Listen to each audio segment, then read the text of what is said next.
na mnavyoona tumeandamana sako kwa bako na wenzangu wa kamati ya usalama, tukiwa leo tena tuko mbele yenu kuwaonyesha ya kwamba kazi ya kupambana na mihadarati, madawa ya kulevya inazidi kupamba moto.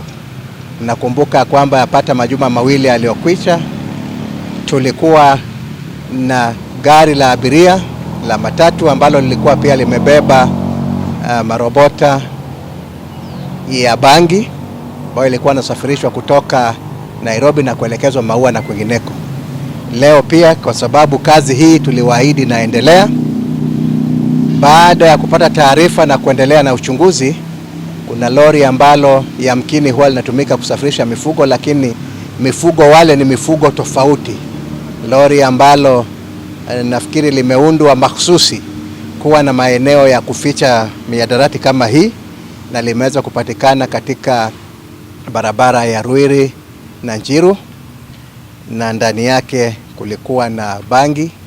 Tuko na mapakacha 15 hapa ambayo yanaweza kuwa na gharama, yanaweza kuwa na thamani ya shilingi milioni 2.2 hivi, na bangi hii imekamatwa, na kuna dalili ya kwamba hilo lori likiwa limegeuzwa na kufanywa kuwa lori la kusafirisha mifugo, hii ndio mifugo ambayo huwa inasafirisha chini eneo maalum ambalo limetengenezwa la kuhifadhi.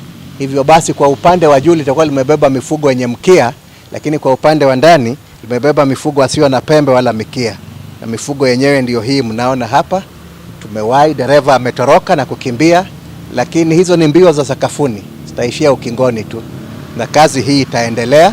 Tunawapongeza maafisa wetu wa usalama, maafisa wa pambana na mambo ya jinai ambao wanahusika na wamehakikisha ya kwamba vita hivi tutapigana vya kupambana na mihadarati. Kazi hii itaendelea.